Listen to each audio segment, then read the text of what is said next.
မေတ္တာပို့ရင်အရင်ဆုံးကိုကိုပို့ပြီးရင်ကျေးဇူးအကြီးဆုံးမိဘပို့မိဘကကိုကိုတောက်လျှောက်လောက်ကင်ပေးခဲ့တာဆိုတော့ကိုမိဘပို့ရင်မေတ္တာမဖြစ်လို့လည်းဖြစ်လွယ်လား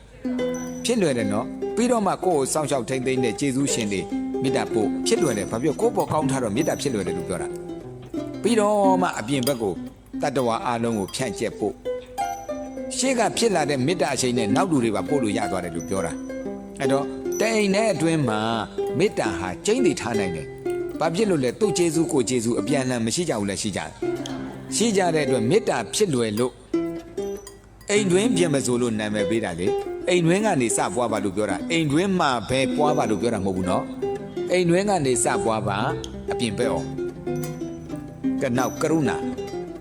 ဒုက္ခရောက်နေတဲ့လူတွေတွေ့တဲ့ခါမှာတနာတယ်အဲ့ဒီဒုက္ခမှလွတ်စေခြင်းနဲ့ဒီသဘောကိုကရုဏာလို့ခေါ်တယ်ဒုက္ခရောက်သူတွေကိုတနာတယ်အဲ့ဒီဒုက္ခလွတ်စေခြင်းနဲ့ဘာလဲကရုဏာမြန်မာနိုင်ငံသားအများစုကျင့်သုံးတဲ့တရားမြန်မာတွေကမတနာတတ်ဘူးလဲတနာတတ်တော်တော်တနာတတ်တာနော်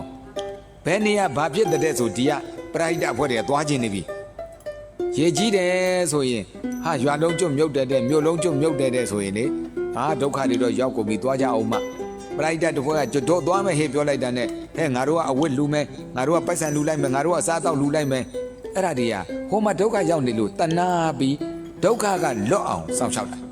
အဲ့ဒါကိုဘာလို့ခေါ်လဲကရုဏာ